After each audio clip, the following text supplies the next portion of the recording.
a beautiful day out here in southern New England. We're going to get started with our oxtail. What I have here is a whole Wagyu, an American Wagyu beef oxtail. It's about 3 pounds. I got this from meatandbone.com. They're an online butcher shop. They are a supplier of high quality meat products, and I strongly urge you to check them out. They're a great online service, and they'll do you well. So we're going to get this opened up, and what we're going to do here today is we're going to do a smoked oxtail confit.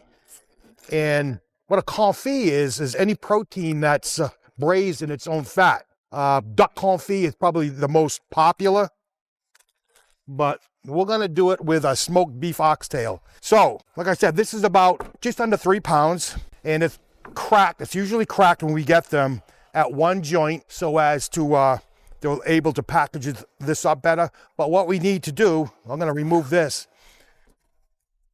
and what makes this tail wag and move around a lot is there are a lot of little joints every 1.5 to 2 inches or so. You can kind of see one here. You'll see like a little bit of whiteness, and what that is cartilage. It's cartilage. So that's a soft joint where we'll be able to get the knife through. Anything in between is just solid bone. So I'm going to start with the small piece.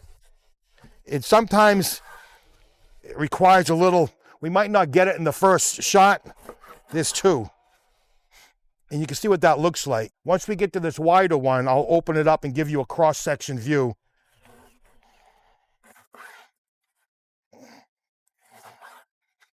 Here we go.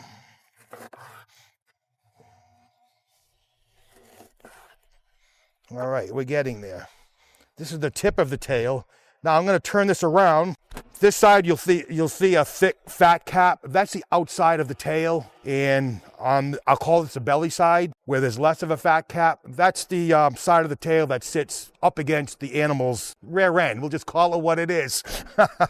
So sometimes it's very difficult when we're doing these in the butcher shop.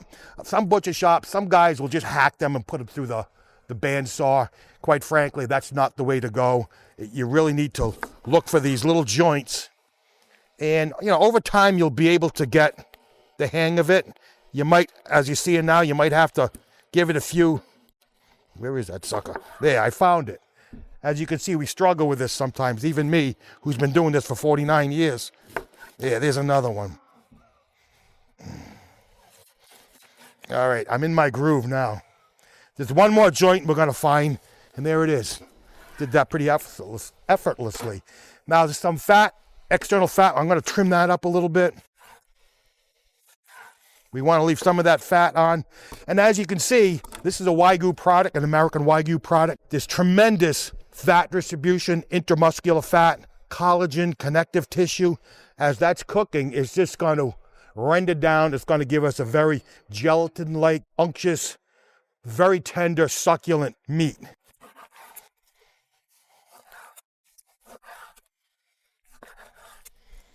All right, those are looking good. I'm not going to take all of that off.